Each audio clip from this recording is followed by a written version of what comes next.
நேயர்கள் அனைவருக்கும் இனிய தமிழ் புத்தாண்டு நல்வாழ்த்துக்கள். எல்லோரும் நன்றாக இருப்பீர்கள். இப்பொழுது 2026 பராபவ தமிழ் புத்தாண்டு என்ன பலன்களை 12 ராசிக்காரர்களுக்கு தரும்? ஐயா, போன வருஷம்தான் நான் நல்லா இல்லை. போன வருஷம் என்னுடைய அத்தனை விஷயங்களிலும் முட்டுக்கட்டைகள். கல்யாணம் நடக்கலை, நடந்த கல்யாணம் சரியில்லை, அல்லது எதுவுமே எனக்கு சரியாக இல்லை, தொழில் நல்லா இல்லை, வேலை நல்லா இல்லை, பொருளாதார முன்னேற்றம் இல்லை, எதுக்காக பிறந்தேனே தெரியல, அந்த அளவுக்கு போன வருஷம் மன அழுத்தம்.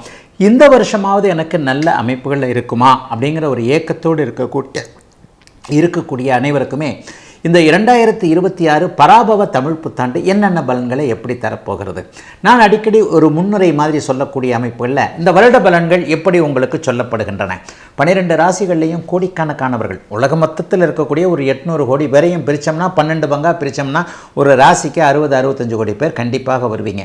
அப்போ இந்த தமிழ் புத்தாண்டு பலன்கள் என்று சொல்லப்படக்கூடிய ஆண்டு பலன்கள் எப்படி சொல்லப்படுகிறது அப்படின்னு பார்த்தீங்கன்னா, வருடாந்திர கிரகங்கள்னு சொல்லப்படக்கூடிய சனி, ராகு, கேது, குரு ஆகிய 3 கிரகங்களுடைய இயக்கத்தை தாங்க இதை வச்சு நம்முடைய புத்தாண்டு பலன்களை கண்டிப்பாக சொல்கிறோம். அது எப்படி இருக்குன்றதை கணிச்சு தான் ஒவ்வொரு ராசிக்கும் பொதுவான பலன்களாக சொல்லுகிறோம். இந்த பலன்களும் உங்களுடைய ஜாதகத்தில் இருக்கக்கூடிய தசாபுக்தி அமைப்புகளையும் வச்சுத்தான், அதாவது கோட்சாரம் மற்றும் உங்களுடைய பிறந்த ஜாதக தசாபுக்தி அமைப்புகளை இணைத்து தாங்க பலன்கள் நடக்கிறது அப்படிங்கிறதாங்க உண்மை.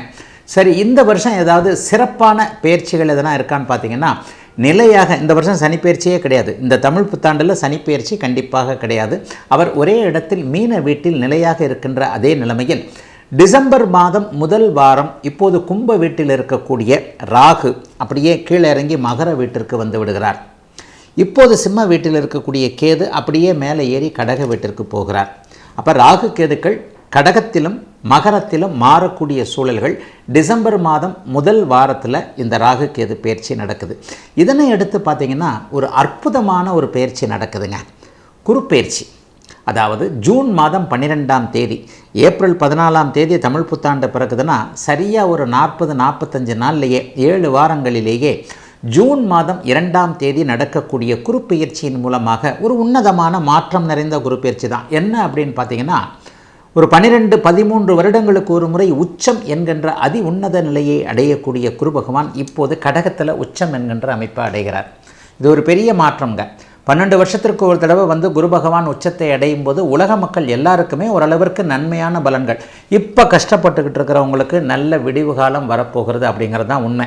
சனி கெடுப்பார் என்றால் குரு கொடுப்பார் என்பது தான் உண்மை.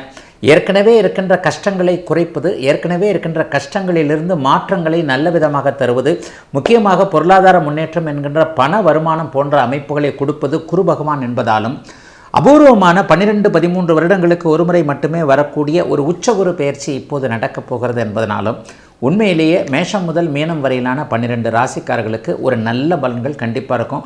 ஜூன் மாதம் 2ஆம் தேதி இந்த குரு பயிற்சி நடக்குது. ஒரு 3-4 மாதங்களுக்கு பிறகு அதிசாரம் என்கின்ற முறையில் போன முறை எப்படி அவர் மாறினாரோ அதை போலவே டக்குன்னு அடுத்த ராசிக்கு மாறினாலும் பின்னாடி அப்படியே வேறு மாதிரி வந்துடுறாரு.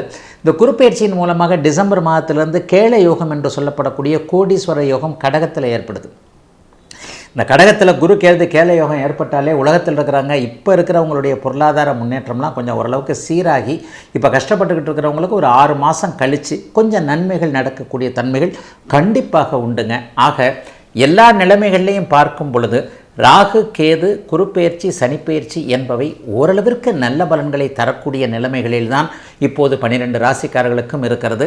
பெரிய சோதனைகள் இந்த தமிழ் புத்தாண்டில் இருக்காது. ஆகவே சென்ற வருடத்தைப் போல அல்லாமல் அல்லல் பட்டு கொண்டிருக்கின்ற கஷ்டப்பட்டு கொண்டிருக்கின்ற மக்கள் அனைவருக்குமே இந்த பராபவ தமிழ் புத்தாண்டு ஓரளவிற்கு உற்சாகத்தையும் புத்துணர்ச்சியும் தரக்கூடிய புத்தாண்டாகவே அமையும் என்பதை கண்டிப்பாக எதிர்பார்க்கலாம். இப்போது மேஷம் முதல் மீனம் வரையிலான 12 ராசிக்காரர்களுக்கு தனித்தனியாக எப்படிப்பட்ட தன்மையில் இந்த தமிழ் புத்தாண்டு இருக்கும்ன்றதை பார்த்துடலாம்.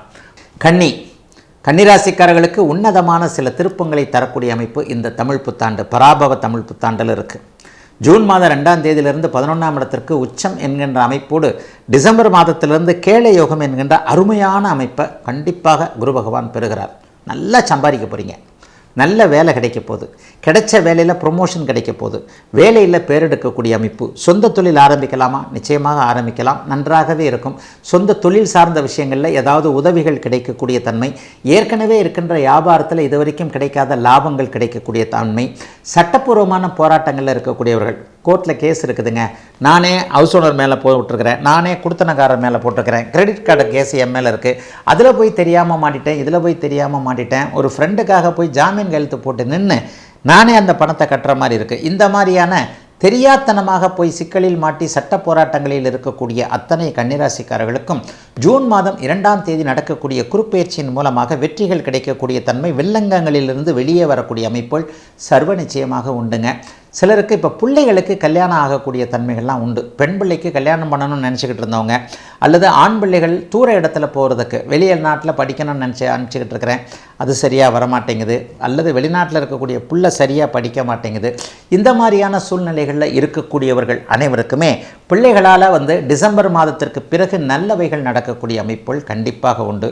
அபரிமிதமான பொருள் வருமானம் டிசம்பர் மாதத்துலேருந்து ஒரு 4-5 மாதத்துக்கு உங்களுக்கு கண்டிப்பாக உண்டு. கேளயோகம் 11ஆம் இடத்தில் உச்சகுருவோடு இணைகின்ற காரணத்தினால் தொட்டது தொடங்கக்கூடிய பணவரவுகள் கிடைக்கக்கூடிய, சிலருக்கு எதிர்பாராத நல்லவைகள் நடக்கக்கூடிய, பங்குச்சந்தை யூக வணிகம் போன்ற அமைப்புகளில் ஒரு பொருள் நல்லா ஏற்கனவே லட்சக்கணக்கில் விட்டுட்டேன், திரும்பி லட்சக்கணக்கில் சம்பாதிக்கக்கூடிய அமைப்பு உண்டு. ஆயிரக்கணக்கில் விட்டவர்களுக்கு லட்சக்கணக்கில் வருமானங்கள் வரக்கூடிய அமைப்புகள்லாம் இப்போது கண்டிப்பாக வருகிறது என்பதால் கன்னிராசிக்காரர்களுக்கு பெரிய சோதனைகள் எதுவும் இல்லாத நல்ல அமைப்புகள் தாங்க இப்போதுக்கு இந்த தமிழ் புத்தாண்டில் இருக்குது. ஐயா, எல்லாத்தையும் நல்லதாக சொல்லிட்டீங்க, ஏதாவது நெகட்டிவ் இருக்குமா? ஆமாம், பிடிவாதங்கள் உங்களுக்கு அதிகமாக இருக்கும். ஆண் பெண் உறவுகளில் சிக்கல்கள் வரும். காதலில் கவனம். புருஷன் பொண்டாட்டி பெரிய சோதனையாக இருக்கும். பொண்டாட்டிக்கிட்ட அடி வாங்குவீங்க, அப்படிலாம் நடக்கும். அதுதான் உண்மையும் கூட. அந்த காலம் மாதிரிலாம் இப்போல்லாம் கிடையாது. ஏதாவது ஒரு வகையில் குடும்பத்தில் ஒரு மாதிரியாக வாய் வார்த்தைகள் விட்டு அடுத்தவர் மனதை நோகச் செய்யக்கூடிய விஷயமாக, ஏன்னா 7ல் சனி இருந்து ராசியை பார்த்துக்கிட்டு இருக்கிறார் இல்லையா, அடுத்தவர்களுடைய மனதை நோகச் செய்ய விடமாக ஏதாவது ஒன்று நடந்து அதன் மூலமாக உங்களுக்கு சின்ன தலைகுனிவு ஏற்படக்கூடிய அமைப்பு இருப்பதால் தயவு செய்து வாய் வார்த்தை அமைப்புகள்னு சொல்லுவோம் இல்லையா, அதில் மட்டும் கொஞ்சம் கவனமாக இருங்க. யாரையும் பெரியவர் சிறியவர் பார்த்து பேசிடாமல் இருக்கக்கூடிய தன்மைகள் உண்டு.